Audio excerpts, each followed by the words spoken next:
Everyone, আজকে আমি আপনাদেরকে দেখাবো কিভাবে আপনারা মাত্র অল্প কিছু উপকরণ দিয়ে একটা অসাধারণ কেক তৈরি করতে পারেন, যেটা খুবই সফট, স্মুথ এবং খেতেও অসাধারণ। এর জন্য কিন্তু আপনাকে তেমন কোনো ঝামেলা পোহাতে হবে না। একদমই ইজি ভাবে কিভাবে আপনারা এই সফট কেকটা বানাবেন সেটাই আজকে আমি আপনাদেরকে দেখাবো। আপনারা হয়তো বলতে পারছেন যে কেন আমি এটা এভাবে দেখাচ্ছি। আসলে আপনাদেরকে বোঝাতে চাচ্ছি যে এটা কতটা সফট হয়েছে এবং কতটা টেস্টি হয়েছে। তো আপনাদের ঘরোয়া উপকরণ দিয়ে কিন্তু আজকের এই কেকটা বানাবো। কেকটার জন্য আমি নিলাম 3টা ডিম। আর আপনারা যদি একটু বেশি করে বানাতে চান তাহলে কিন্তু আপনারা আরো কয়েকটা বাড়িয়ে নিতে পারেন। তবে আমি এর আগেও এরকম অনেক কেক বানিয়েছি আর আমার কাছে ভালো লাগছে, তাই আমি ভাবছি এটা আপনাদের সাথে শেয়ার। আরেকটা কথা হচ্ছে কি, এই কেকটা বানাতে কিন্তু আপনার কোনো গ্লিটার মেশিন লাগবে না। এটা জাস্ট আপনি ব্লেন্ডার মেশিন দিয়ে করে ফেলতে পারবেন। ইজিলি ভাবে কিন্তু ব্লেন্ডার মেশিন দিয়ে করতে পারবেন। তো আমি ডিমের পরে নিয়েছি 1.5 কাপ চিনি, আর আমি এখানে একটু মিষ্টিটা বেশি করে নিয়েছি, কারণ কেকে যদি মিষ্টি বেশি না হয় তাহলে কেক খেতে ভালো লাগে না। আপনারা আপনাদের ইচ্ছে মতো নেবেন, তবে একটু বেশি নিলে কিন্তু আবার খেতেও ভালো লাগবে না। চিনির পর এখানে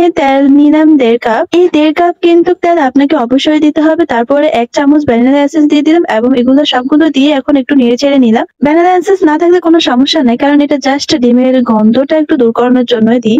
আর কেকের থেকে আলাদা একটা গ্রান বের করানোর জন্য এটা দেওয়া হয়। এটা দিলে কিন্তু সবাই খেতে পছন্দ করে। এখন আমি ব্লেন্ডার মেশিনে বিট করে নেব। যখন এই কেকটা বানাবেন তখন বুঝতে পারবেন এটা কতটা সহজ এবং ইজি ভাবে করতে পেরেছেন, এবং কোনো মেহমান আসলেও কিন্তু খুব তাড়াতাড়ি ভাবে আপনি কেকটা বানিয়ে দিতে পারেন। তবে আমি এটা জানতাম না যে ব্লেন্ডার মেশিনে বিট করা যায়। এর আগে আমি ভাবতাম যে বিট মেশিন থাকলে শুধু বিট করা যায়। এরপর এটা নামিয়ে দেখতেছি যে এটা একটু পাতলা হয়েছে। আমার আর একটু ঘন হওয়া দরকার, যেহেতু চিনি আর ডিম ছিল তাই একটু ঘন তো হবে। তারপর আমি আবার দিলাম, আবার দেওয়ার পরে গ্রেট করার জন্য আবার দিলাম। দেওয়ার পর দেখতে পাচ্ছেন এটা কতটা ঘন হয়েছে। এরকম ঘন হতে হবে, এরকম ঘন হলে কিন্তু কেকটা স্মুথ হবে। এরপর এখন আমার হচ্ছে দ্বিতীয় স্টেপ। প্রথম স্টেপ তো চলে গেল, আর দ্বিতীয় স্টেপটা হচ্ছে ময়দা। আর এই ময়দাটা আমি অনলাইনে দেখলাম এভাবে চাইলে নাকি চারিদিকে আর ময়দা পড়ে না। তো আমিও সেভাবে 1 গ্লাস ময়দা নিলাম, আর 1 গ্লাস ময়দা দিয়ে এভাবে চাকনি দিয়ে ময়দাগুলো দূর করতেছি। আর যদি কোনো কিছু থেকে থাকে সেগুলো এখানে থেকে যাইবো, বা গোটা টোটা যদি কিছু থাকে। আর এর মধ্যে দিয়ে দিচ্ছি 1 চামচ বেকিং পাউডার, আধা চামচ বেকিং সোডা আর পরিমাণ মতন লবণ। এখন আমি এই শুকনো উপকরণগুলোকে একটু মিক্স করব,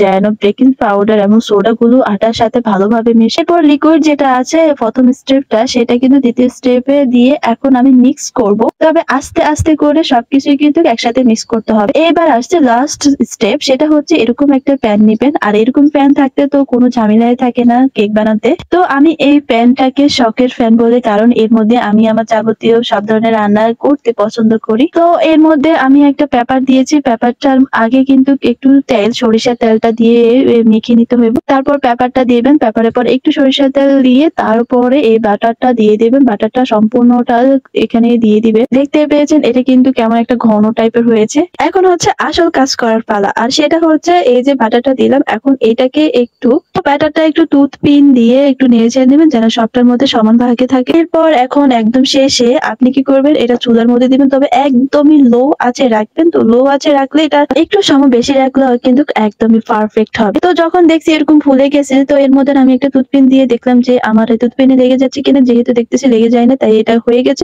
এটা এখন আমি নামিয়ে নেব। আর এটা নামানোর পর দেখতে পাচ্ছেন এটা কতটা সুন্দর দেখা যাচ্ছে।